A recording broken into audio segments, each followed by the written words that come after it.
नमस्कार। आप सुन रहे हैं द बॉलीवुड रेडियो और मैं हूं आपके साथ आकाश। दोस्तों, आज के इस पॉडकास्ट में बात राजेश खन्ना और उनके उस दौर की जब सुपर स्टारडम अपने शिखर पर था। आपकी कसम को बने 3 साल हो चुके थे, लेकिन जे ओम प्रकाश इस बात से बेखबर नहीं थे कि इस सितारे के जीवन में क्या हो रहा था। एक अभिनेता के रूप में उन्हें पहले कदम उठाते देखने के बावजूद भी जे ओम प्रकाश ने उनके साथ कम ही मेल मिलाप रखा और कभी भी उनके बदनाम दरबारों का हिस्सा नहीं बने। वो दरबार जो खन्ना दरबार के नाम से मशहूर था, देर रात तक पार्टी होती, सुबह 4-5 बजे तक पार्टी चला करती थी। जे ओम प्रकाश कभी भी राजेश खन्ना की इस पार्टी का हिस्सा नहीं रहे, लेकिन वो उन्हें इतना जरूर जानते थे कि समझ सकें कि कुछ परेशानी तो थी। फिल्में बनाते बनाते हम दोस्त होते हैं।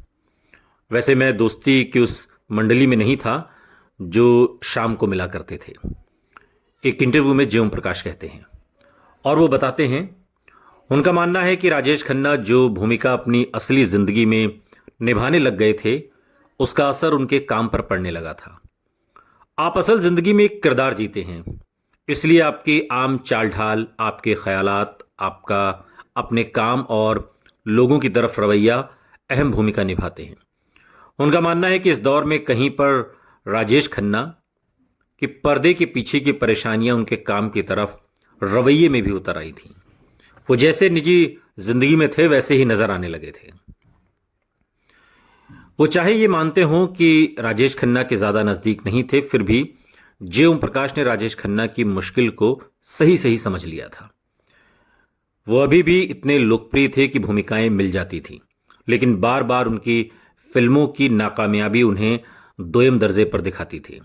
और यही नहीं, उनकी फिल्मों की असफलता को अलग से नहीं देखा जाता था। उनका निराशाजनक काम और भी खराब दिखता जब उसे उन फिल्मों के मुकाबिल बढ़ा चढ़ाकर देखा जाता जो दूसरे सितारे कर रहे थे। राजेश खन्ना और उनकी फिल्मों ने कुछ समय से इतिहास रचना छोड़ दिया था। इतिहास यानी कि 15 back to back super duper hit फिल्में जो साल 1969 से 73 तक चली, जबकि अमिताभ बच्चन उसे दोबारा लिखने में मशगूल थे। वो इतिहास जो राजेश खन्ना ने रचना छोड़ दिया। एक फिल्म जिसने उल्टे नक्षत्रों वाले इन दोनों सितारों के बीच तकदीर के घूमते पहिए पर रोशनी डाली, वो थी यश चोपड़ा की कभी कभी, जिसमें अमिताभ बच्चन पहली बार ऐसे किरदार में थे जो एक नौजवान से एक 20 साल की लड़की के पिता तक की उम्र में पहुंच जाता है। कभी कभी के कथानक और राज खोसला की प्रेम कहानी के दूसरे हिस्से में कम ही अंतर था। सच तो यह है कि दोनों फिल्मों में शशि कपूर पति के एक किरदार में थे, जिसका अपनी पत्नी के लिए प्यार इतना मजबूत है कि वो उसके अतीत को स्वीकार कर लेता है। अमिताभ बच्चन अपनी रोमानी नायक की भूमिका में एंग्री यंग मैन की तीव्रता ले आए। हालांकि कभी कभी की पटकथा जो 2 पीढ़ियों तक फैली है, बड़े बड़े सितारों और खयाम साहिर की जोरदार जुगलबंदी ने प्रेम कहानी के साथ कोई भी समानता मिटा दी। फिर भी दोनों फिल्मों में गहरी समानता है, चाहे वो राजेश खन्ना की प्रेम कहानी हो या फिर कभी कभी।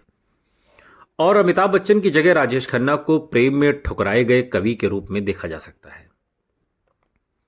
राजेश खन्ना पहले भी 2 बार यश चोपड़ा के साथ काम कर चुके थे, इत्तेफाक और दाग में। और यश चोपड़ा राजेश खन्ना को इतना पसंद तो करते थे कि दीवार के लिए अदाकार चुनते समय सलीम जावेद से बहस की उन्होंने। और कहानी यह भी है कि दाग के सेट पर ही यश चोपड़ा ने राखी से कभी कभी की बात की थी और वो झट से इसके लिए मान भी गई थी। हालांकि राखी के गुलजार से शादी करने के बाद, फिल्मों को छोड़ देने के फैसले के बाद उन्हें कभी कभी के लिए दोबारा मनाने में यश चोपड़ा को काफी मेहनत करनी पड़ी। फिर भी राजेश खन्ना यश चोपड़ा के मन में कभी नहीं थे। ये एक विसंगति थी और राजेश खन्ना की बहार के दिनों में उनकी फिल्में देखकर बड़े होने वाले लोगों के लिए एक अफसोस की बात, क्योंकि सिर्फ 2 साल पहले भी राजेश खन्ना कवि के किरदार में ले लिए जाते। यश चोपड़ा कभी कभी को इस विधा में अपने पहले प्रयास से अलग दिखाना चाहते थे। और इससे बेहतर क्या हो सकता था कि जो अभिनेता सबसे ज्यादा एक्शन हीरो के अवतार में जाना जाता था, उसे कम बोलने वाले आदमी के रूप में दिखाया जाए, जो दशकों पहले खत्म हो जाने वाली मोहब्बत की यादों में खोया हुआ हो। अगर आपने फिल्म कभी कभी देखी है। आरंभ के कुछ दिनों में लगा कि दर्शक कभी कभी में angry young man Amitabh Bachchan को इस रूप में स्वीकार करने में कुछ हिचक रहे थे, और इंडस्ट्री के कुछ लोगों ने तो उसे फ्लॉप भी करार दे दिया था।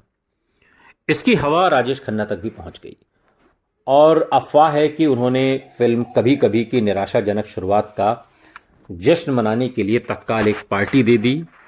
अली पीटर जॉन, जो उस दौर के पत्रकार हैं और राजेश खन्ना के करीबी माने जाते थे, उनका कहना है कि उसने और भी कुछ मौक़ों पर राजेश खन्ना को इस तरह पेश आते देखा, तब जब अमिताभ बच्चन की फिल्में फ्लॉप होती और राजेश खन्ना जश्न में डूब जाया करते थे।